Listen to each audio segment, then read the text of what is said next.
George Orwell and Animal Farm. George Orwell is one of the most celebrated English writers in the 20th century. Orwell's literature is committed to telling the blatant truth about the violation of people's freedom and the injustices against the common person.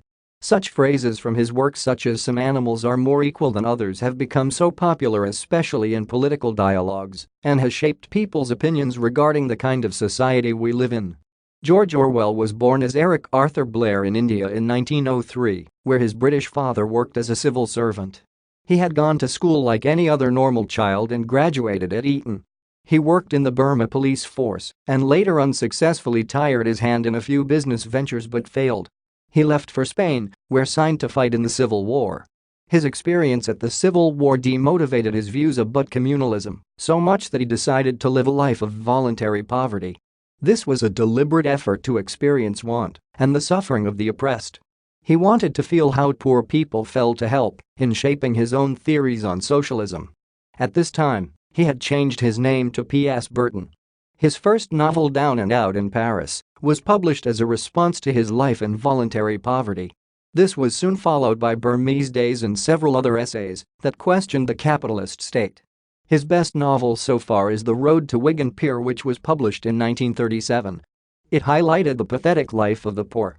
By this time, he had started gaining prominence as a writer, and his works were starting to draw attention.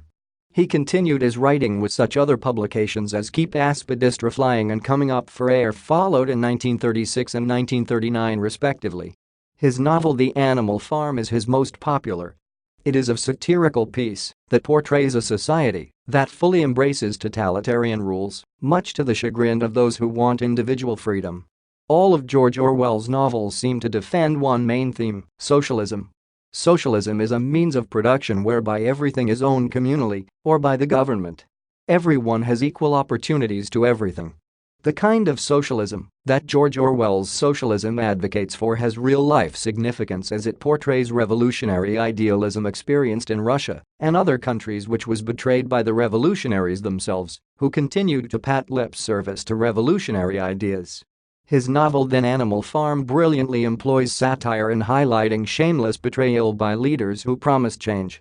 Orwell continues to portray authoritarianism as an enemy to individual freedoms. There were concerted efforts to bring in a revolution that would save the people, but always the new leaders, upon tasting power, would betray this revolution. The new leaders would start to dictate what the same people whom they were fighting to save would do or not do. Such betrayal was the end of socialism in the 20th century. In this light, this paper will analyze one of his prized novels, The Animal Farm. The story begins in Mr. Jones' farmhouse one night. Old Major, a fatherly and respected pig, gathers the animals and informs them that they had endured deplorable conditions for a long period under the leadership of human beings, and therefore a rebellion was necessary. Unfortunately, Old Major succumbs to old age. This leaves the other pigs to lead the fights for animal rights. Two pigs, Napoleon and Snowball, lead a successful revolution, and after Mr. Jones and his family is driven out, Manor Farm is renamed The Animal Farm. Other farm owners tried to attack the Animal Farm, but Snowball lead a successful defense in the Battle of the Coast and gains much worship amongst the animals. This is the beginning of his downfall. False rumors are spread by Squealer about him, and when the conflict heightens, he chased off the farm by Napoleon's guard dogs. Squealer is adopted as Napoleon's spokesanimal and proposes the construction of a windmill, an idea that Napoleon takes credit for. Unfortunately, the windmill is destroyed in a storm, but Napoleon blames Snowball and sentences him to death, together with his sympathizers. Napoleon and the other pigs begin engaging in anti-animalism behavior, such as doing business with men and drinking whiskey. To add to this, the food rations to other animals are reduced significantly. To concur with his message that new and old leadership is alike, pigs begin to walk on 2 feet just like humans. They also start claiming all animals are equal, but some animals are more equal than others.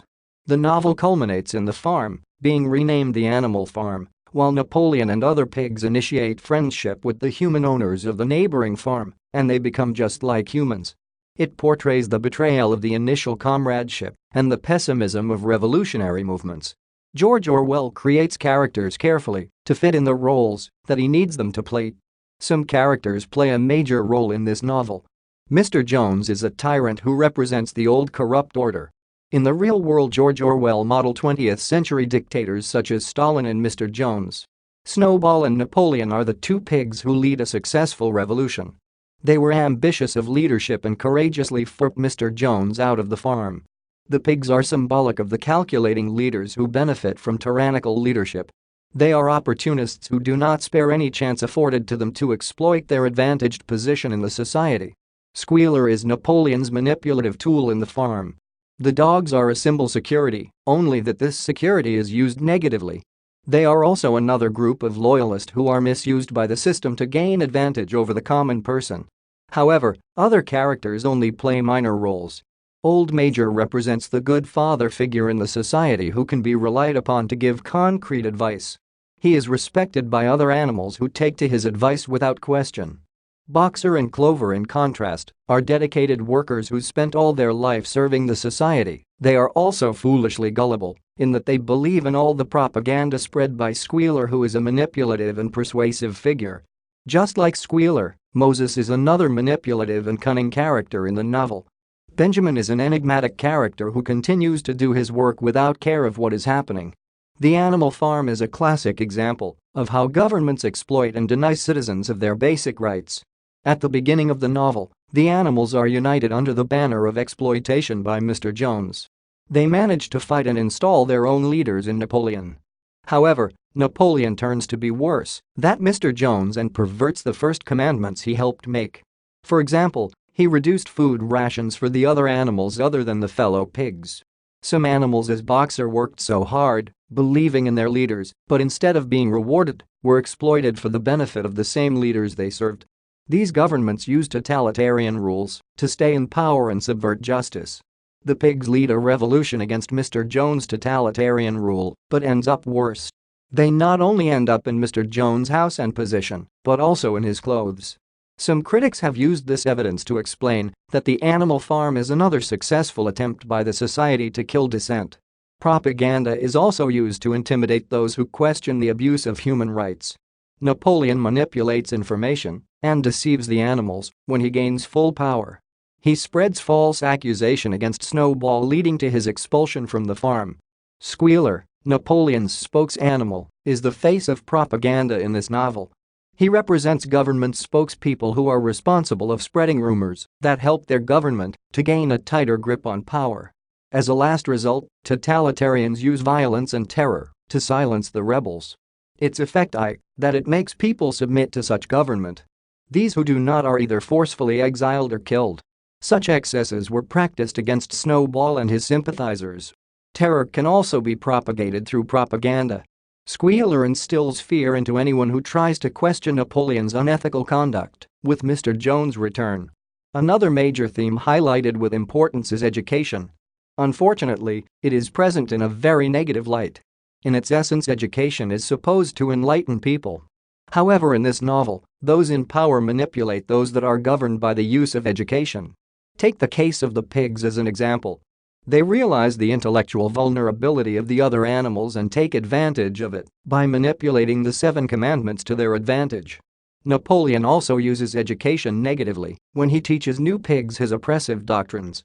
This miseducation casts the other animals deeper into oppression. In conclusion, George Orwell manages to highlight the fact that the biggest political problem is not capitalism but authoritarian rules. Whether under capitalism or socialism, authoritarianism is inevitable. This is because of the insatiable nature of human beings. The novel The Animal Farm will continue to be relevant for eons to come. It explicitly portrays the class struggles and exploitation in the human society. New leaders, like Napoleon, who assume power on the platform of change, abandon the idea as soon as they come to power. Most of them end up being worse off than the ones they replaced. They are just turncoat revolutionaries who take advantage of people's naivety to fulfill their selfish personal ambition.